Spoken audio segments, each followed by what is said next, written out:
यीशु मसीह के नाम में आप सभी को फिर से एक बार जय मसीह की। आइए एक और वचन को परमेश्वर के वचन से हम सीखेंगे, अपने जीवन में लागू करेंगे और दूसरों तक भी हम इस वचन को फैलाएं। नीति वचन 1 अध्याय उसके 7 पद में कुछ इस प्रकार से लिखा है कि यहोवा का भय मानना बुद्धि का मूल्य है, बुद्धि का आरंभ है, बुद्धि की शुरुआत है। यहोवा बुद्धि और शिक्षा को मूढ़ ही लोग तुच्छ जानते कि जब मेरे अंदर परमेश्वर का भय है, मेरे अंदर परमेश्वर का ये भय है कि नहीं मैं गलत काम करूँगा तो परमेश्वर कहीं ना कहीं मुझे देख रहा है, वो पाप है। और जब परमेश्वर का भय मेरे अंदर होता है तो वहीं से तो बुद्धि की शुरुआत होती है। बुद्धि को देने वाला परमेश्वर यहोवा है। परमेश्वर देखता है कि नहीं मेरे बेटे बेटी के अंदर मेरा भय है, वो गलत कामों को नहीं करता, वो पाप से दूर रहता है, वो हर एक ऐसे संसारिक काम वो पाप उनसे दूर रहता है। तो परमेश्वर हमें और बढ़ाता है, परमेश्वर हमें और बुद्धि देता है। और जो बुद्धि लिखा है कि बुद्धि को मूढ़ लोग और तुच्छ जानते हैं, वो नहीं समझते हैं, वो उसको पा ही नहीं सकते। परमेश्वर का वचन सिखाता है कि बुद्धि इतने ऊंचे पर है कि मूढ़ लोग उसे नहीं पा सकते, वो तुच्छ जानते हैं उसको। परमेश्वर का वचन सिखा रहा है कि परमेश्वर का भय मानना बुद्धि का मूल्य है। जब हम परमेश्वर के भय में अपने जीवन को बिताते हैं तो हमारे जीवन में बुद्धि आती है, परमेश्वर हमें और बुद्धि देता है, हमें बुद्धि प्राप्त होती है। हम सभी जानते हैं राजा सुलेमान के बारे में, उसने इतना बड़ा भवन बनाया। कैसे बनाया?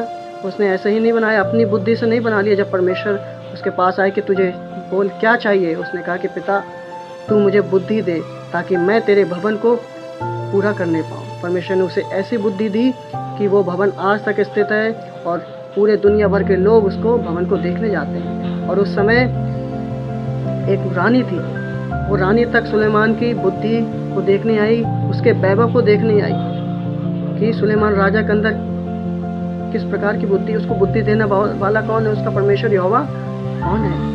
वो रानी उसके बुद्धि को देखकर, उसकी नॉलेज को देखकर बहुत ही प्रशंसा उसकी करने लगी और वो जान गई कि इसका परमेश्वर यहोवा महान है। आज हम भी अपने जीवन में परमेश्वर से मांगे कि परमेश्वर बुद्धि देने वाला तू है, मुझे बुद्धि दे, मुझे ऐसी बुद्धि दे ताकि मैं तेरे काम को पूरा करने पाऊँ।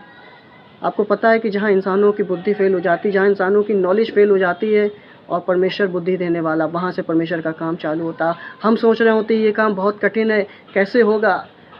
लेकिन जब परमेश्वर बुद्धि देता है तो सब कुछ फेल हो जाता है। वहाँ से परमेश्वर की शुरुआत होती है, वहाँ से परमेश्वर की बुद्धि की शुरुआत होती है। और लोग ताजुब करेंगे जब आप परमेश्वर के भय में अपने जीवन को बिताएंगे। जो काम और लोगों से नहीं हो रहा होगा वो परमेश्वर आपके द्वारा कराएगा और लोग जानने पाएंगे कि इनका यहोवा, इनका परमेश्वर महान है जो इनको बुद्धि देता है।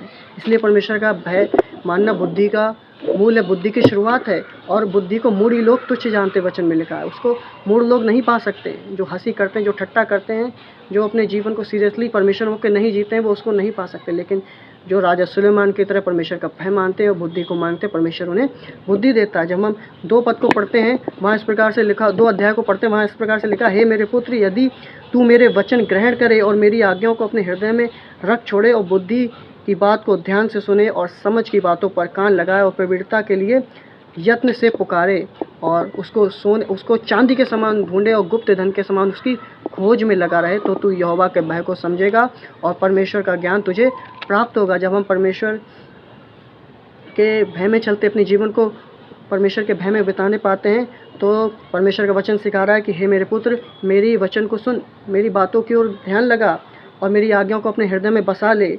है प्रवीणता के संग जो उसकी खोज में लगा रहता है, चांदी के समान जो बुद्धि को ढूंढता है, जो उसको यत्न से पुकारता है, जो गुप्त धन के समान बुद्धि की खोज में लगा रहता है, तो परमेश्वर में वहाँ लिखा है कि तो हम परमेश्वर के भय को समझेंगे और परमेश्वर का ज्ञान हमको प्राप्त होगा। नूह के जीवन में परमेश्वर ने कैसा काम किया, इतना बड़ा जहाज जिसमें सारे जानवर जो उस समय थे वो सब आने पाए, उसके पूरा परिवार आने पाया और परमेश्वर ने पूरा स्ट्रक्चर उसको बताया। और वो कोई इंजीनियर नहीं था, परमेश्वर ने सिर्फ उसको बताया कि तू इतना इतना लंबाई रखना, इतनी चौड़ाई रखना, इस लकड़ी से नाव बनाना। सिर्फ परमेश्वर ने उसको बताया। और बुद्धि देने वाला कौन था? परमेश्वर था, क्योंकि वो परमेश्वर, वहाँ लिखा है कि नूह का पूरा घराना परमेश्वर में जीता था। नूह एक धर्मी जन था, वो परमेश्वर का भय मानने वाला था और परमेश्वर ने सिर्फ और सिर्फ उसको आज्ञा दी और उसने परमेश्वर के आज्ञा को अपने जीवन में फॉलो किया, उसको माना। और उसने ये नहीं कहा कि परमेश्वर मैं कोई इंजीनियर नहीं हूँ, इतना बड़ा जहाज़ तूने बनाने को दे दिया है, मैं कैसे करूँगा। मैं तो कुछ जानता भी नहीं, लेकिन उसने परमेश्वर की बात को माना और वो नाव बनाने में लग गया। परमेश्वर ने बताया कि खिड़कियाँ ऐसी होंगी, इसकी लंबाई ऐसी होगी, चौड़ाई ऐसी होगी, ये वाला दौर इतना होगा, पीछे का दौर इतना होगा, और उसने सब बनाता चला गया। क्यों? परमेश्वर के हुक्म के अनुसार। आप यकीन मानिए कि जब हम भी परमेश्वर की आवाज़ को सुने, हम परमेश्वर की बातों को सुने और उसको फॉलो जब करते हैं, जब परमेश्वर हमसे बात करता है, परमेश्वर वचनों के द्वारा जब हमें कुछ बताता है या अपने दास दासी के द्वारा हमें कुछ बताता है, तो हम उसको फॉलो करें, उसको माने, अपने जीवन में लागू करें।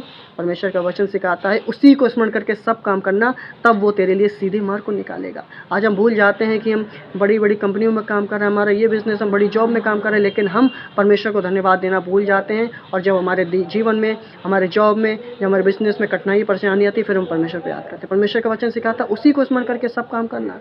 चाहे हमारी शादी हो, चाहे हमारी जॉब हो, चाहे हमारे कोई भी काम हो, हम परमेश्वर को याद करें, उसको धन्यवाद दें, परमेश्वर से कहें परमेश्वर रास्तों को दे, परमेश्वर रास्तों को खोल।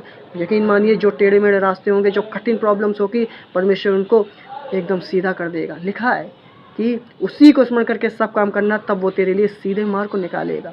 और हम सब जानते हैं कि परमेश्वर कैसे सीधे मार्ग को कर देता, वो बिगड़े हुए काम भी सीधे हो जाते हैं, हमने सोचा भी नहीं होगा वो हो जाता है। इसलिए परमेश्वर का भय माने। लिखा वचन में कि उसका भय मानना बुद्धि का मूल है। जब हम परमेश्वर को यत्न से पुकारते हैं, वो हमारी सुनता है और हमारे जीवनों में अपने काम को होने देता है। नूह के जीवन में, उसके परिवार में परमेश्वर का भय था। सुलेमान ने बुद्धि मांगी, परमेश्वर उसको दी और परमेश्वर ने बढ़ाया।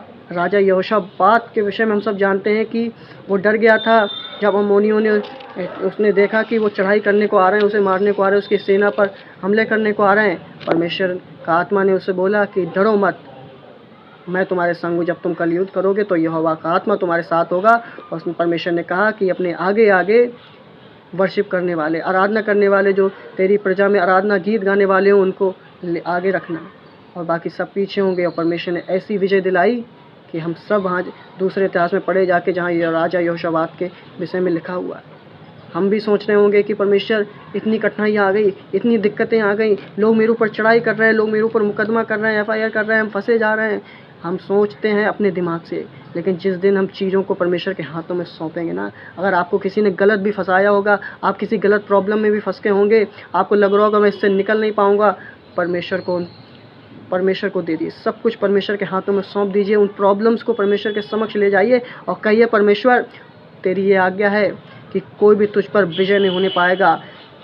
वचन में लिखा हुआ है कि जब यहोवा मेरी ओर तो मेरा विरोधी कौन हो सकता है।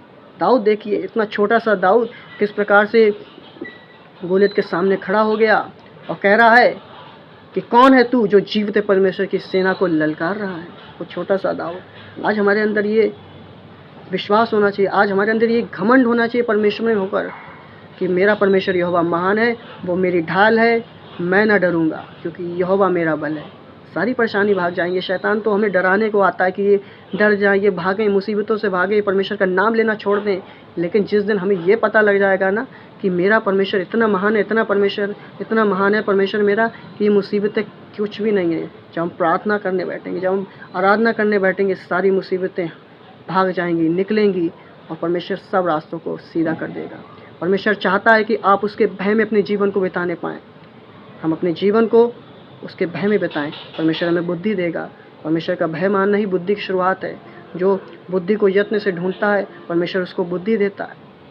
तो आज से अपने जीवन को, अपने सोच विचार को परमेश्वर को दे दें। परमेश्वर से कहें कि परमेश्वर मेरा ज्ञान नहीं परंतु तेरा ज्ञान मेरे अंदर होकर कार्य करे। और यकीन मानिए हर एक वो कार्य सफल होते चले जाएंगे। हर एक वो कार्य। आपको पता है यूसुफ को जब बंदी गृह में डलवा दिया गया व्यभिचार के झूठे आरोप में, वहाँ लिखा है कि परमेश्वर उसके साथ साथ रहता था। वो बंदी गृह में भी परमेश्वर उसके साथ रहता था। वो जिस काम में हाथ लगाता था वो सफल होता था। क्यों होता था? क्योंकि परमेश्वर उसके साथ था। इसीलिए तो वचन लिखा हुआ है कि जिस काम में तू हाथ लगाएगा तेरे सारे काम सफल होंगे। परमेश्वर को याद कर अपने सब काम करना। तो हम परमेश्वर को याद कर सब काम करें। सबसे पहला स्थान परमेश्वर को दें और परमेश्वर को सबसे आगे रखें। हर चीज़ में परमेश्वर को सबसे आगे रखें। फिर आप देखने पाएंगे कि परमेश्वर की आशीषें, परमेश्वर की ब्लेसिंग्स मेरे जीवन में क्या, मेरे आने वाले पीढ़ियों में भी हम देखने पाएंगे। अपने नाती पोतों, अपने बच्चों में भी देखने पाएंगे, अपने परिवारों, अपने आस पड़ोस में भी देखने पाएंगे। और लोग कहेंगे कि परमेश्वर इनका महान है जिसको ये मानते हैं। जिस प्रकार से शद्रक, मेशक, अबेदनगो का के अंदर परमेश्वर का भय था, वो बिल्कुल नहीं झुके, वो बिल्कुल नहीं घबराए। और वो जो राजा था, उसने कहा कि इनका परमेश्वर महान है। राजा नबूकदनेस्सर ने कहा कि इनका परमेश्वर यहोवा महान है। वो घुटने टेक गया उनके सामने, वो जान गया कि इनका परमेश्वर यहोवा महान है, जो उनको आग के भट्टे से निकाल सकता है। वो ऐसी सामर्थ्य रखता है। इसलिए परमेश्वर के भय में अपने जीवन को बिताएं और हर परिस्थिति में, हर हाल में परमेश्वर को सबसे आगे रखें। फिर आप अपने जीवन में, अपने परिवारों में, अपने घरों में परमेश्वर की ब्लेसिंग्स को देखने पाएंगे। और परमेश्वर के वायदे हैं वो कभी झूठे नहीं होते। उसने कहा है कि मैं तेरे वंश को बालू को किनकों के समान बढ़ाऊंगा, और वो बढ़ाता है। वो आशीष को देने वाला परमेश्वर यहोवा है। इसलिए किसी भी परिस्थिति में, किसी भी हाल में शैतान के उन तीरों से, वारों से, उन झूठे तीरों से बिल्कुल भी ना डरें। वो तो हमले करेगा, लेकिन हम दृढ़ खड़े रहें, हम उसको हराएं डेली वचनों के द्वारा, प्रार्थना के द्वारा, क्योंकि मेरा परमेश्वर यहोवा महान है। मेरा परमेश्वर यहोवा महान है। सभी को जय मसीह की। इस वचन को हम ढेर लोगों तक शेयर करें और परमेश्वर के वचन को पहुंचाएं सभी